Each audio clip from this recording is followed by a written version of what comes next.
Hi guys, welcome to my YouTube channel. Over here I read anonymous stories online, so if you like listening to anonymous stories, please do not forget to like, comment and subscribe for more. I am the son of a pastor. I grew up going to church and loving God with the whole of my heart. I still do, and I want to serve Him for the rest of my life.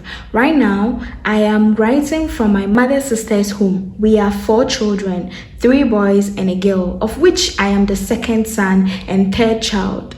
Last 2 years, my elder sister got pregnant and confessed to our parents. My parents took her outside the country to give birth, and then they gave the baby up for adoption. Till date, no one except people in our immediate family knows about this.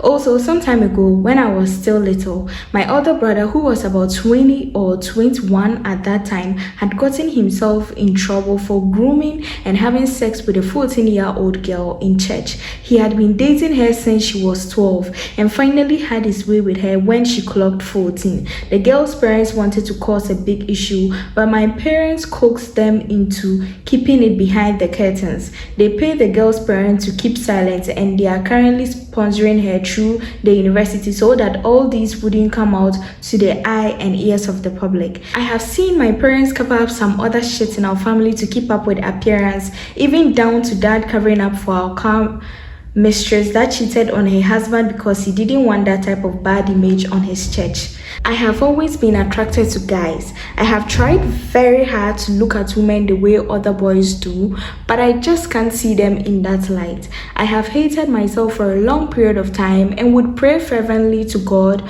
to make this phase go away so I can become straight, but it never did. Last month, my younger brother took my diary out of my hiding spot, and that was how my mom got to find out about my sexuality. Of course, she told her husband, and when I got home that evening, I was met with a hostile welcome. Dad asked me if what he read was true, and I nodded. I had written everything in a diary: my sexuality, my crushes, my ex-boyfriend, and how he broke up with me, left my heart broken, and others. He stood up, walked to the stairs, turned around and said, "Get up, pack your bags and get out of my house. From today, you cease to be my son." I turned to my mom looking for support, but she turned her face away and walked to the kitchen. It has been 3 weeks, 2 days and 5 hours since I last heard from them. They chased me out of the house and I went to my aunt's house, and I have been there ever since.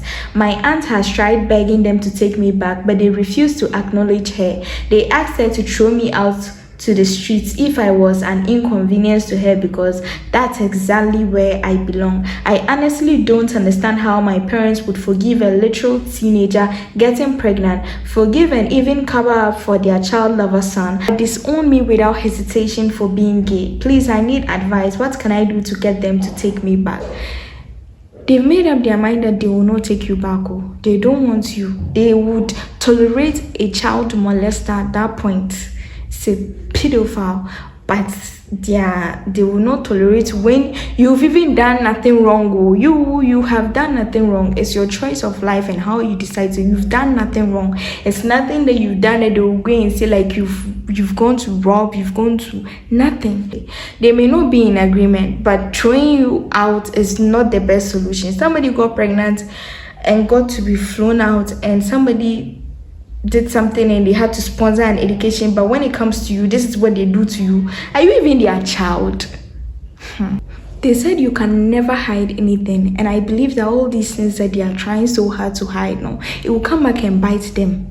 One day it would definitely come back and bite them. Now that boy that did that to, is it the little girl or whatever? No, whatever happened to, maybe he could do it again, or he's been doing it to others and that was the only one that you people saw. You are not concerned. The day what is coming to them, if they knew. I just found out when my baby was born, my mother-in-law forced my husband to have a DNA of the child because she didn't trust me. My sister-in-law categorically told me that my mother-in-law said I don't look like someone who can be with one man. The way I'm going to fire that woman with her long mouth.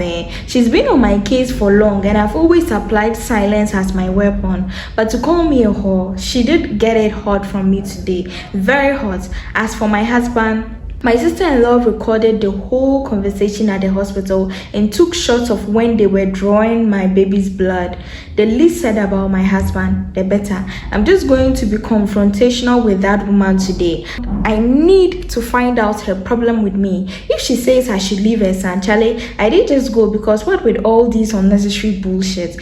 Always finding faults and trying to paint me a devil. Today, she will hear it. What she's been wanting to hear, she will hear it. We've been married for 2 years now. When we were dating, I got to know about it the day he introduced me to his mom. I didn't like her facial expressions and the way she looked at me. I told him about it and he told me not to bother. He's a fucking mommy's boy. After some time, I realized the woman just didn't like me and I told him we should break up. He said no and convinced me till we got married.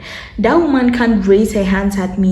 She better not try it because one could go to the hospital and the other would go to jail. He knows I'm not afraid of divorce. He knows because I'm not totally dependent on him. I can stand on my own and raise my children if I have to. I won't allow her follow me with this attitude of hers into the future. I'm stopping her today and now. I need to enlist boundaries to her since she doesn't understand what that is. He should even come with divorce because I am ready. What's the essence of being in a marriage that's influenced by a third party? He's a boy and unfit for marriage. I regret agreeing to marry him. Marriage is not just all that. I really pity those crying in churches and fasting to get married. Yeah, I'm so glad that you are ready to sign divorce papers because at this point, that boy is a boy in a man's body, can't even stand up for you. Why be with him in the first place? If I were you, that's exactly the same thing I would do without even blinking twice because you can't come and remove your eye on me like that. I have my mother and she's not doing that. So if you want to remove eye, go and remove for your son. It's not to me you remove the eye too. Best believe, I think that's the best solution to go about it actually. Because when you're going for the DNA, you should ask for permission of the one who birthed the child.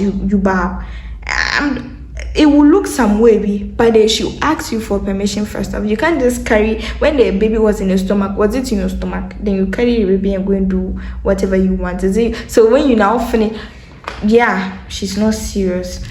This is weird, but I have to share. When I was in SHS, I was a bit feminine and these guys would be laughing at me. There was this senior who was a cadet commander. Anywhere I see him, I have to run and hide cause he would molest me to act like a man. After SHS, went to uni and now I have completed and done my NSS as well. Met this cadet guy from my SHS. When I was doing NSS, we had a chat and we laughed at how I used to hide from him during those days. Fast forward, we exchanged contacts and we chat and call each other sometimes.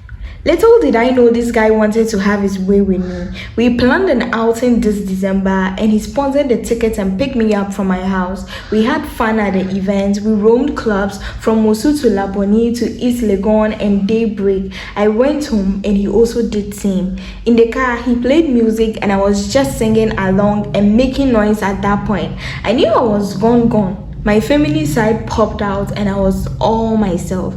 Second day of our outing and we had so much drinks and I was so high. I tried my best to hide my feminine side whilst in the club. We left the club and entered his car with a bottle of whiskey. He asked that we continue the party in his house. I agreed and we went. I was this much gone to the extent that he has to help me to the room. I just wanted to prove to him that I was a guy man and not the woman boy he thinks I am. So at the club, we had shots and I took the most. We got to his room and I asked him to play music. I danced to the music and at some point, my head felt light and my head was spinning. I proved him wrong by taking the alcohol and acting like a man. Little did I know the alcohol would rather bring out the feminine side in me. Should I say I passed out? I fell and the next thing I was laying in his couch and I was so weak and I had the urge to vomit at that time. I asked him to get me lime or tea. Had the lime, took tea and I was still weak. It was late. He asked me to come and sleep inside. He said the way I'm weak, he can't let me sleep there alone. If something happens, he will be held responsible. He brought a blanket to the hall and pillows and said then we should all sleep there. Ayo. He joined me on the floor, and in the night, movement started taking place. Well, I moved to sleep on the blanket, and I jokingly said he is the landlord, so he should sleep in the couch whilst I sleep on the floor, and he wasn't happy with that. Cadet officer grabbed me behind with his hard D, touching my ass. I know this was unplanned with no notice. Somebody asked the guy that did he enjoy it, and he said, I didn't. Imagine yourself being weak as a result of you taking too much alcohol. It will make you uncomfortable. Woke up the following morning and he was still asleep. Went to his washroom and I used tissue and toothpaste to brush my teeth, and I used his mouthwash afterwards. I really wanted to vomit. I tried, but it didn't come. I washed down and came back to the hall. When he saw me, he begged me not to disclose this to anyone. He knelt down begging me. If I look at the pain I have endured throughout my SHS life, and in this one of these guys have had his way out with me, dear. It was very, very painful, and I really feel bad about it. Me, if I were you, I'll tell everybody that want to listen or want to hear what has happened. He's very mad.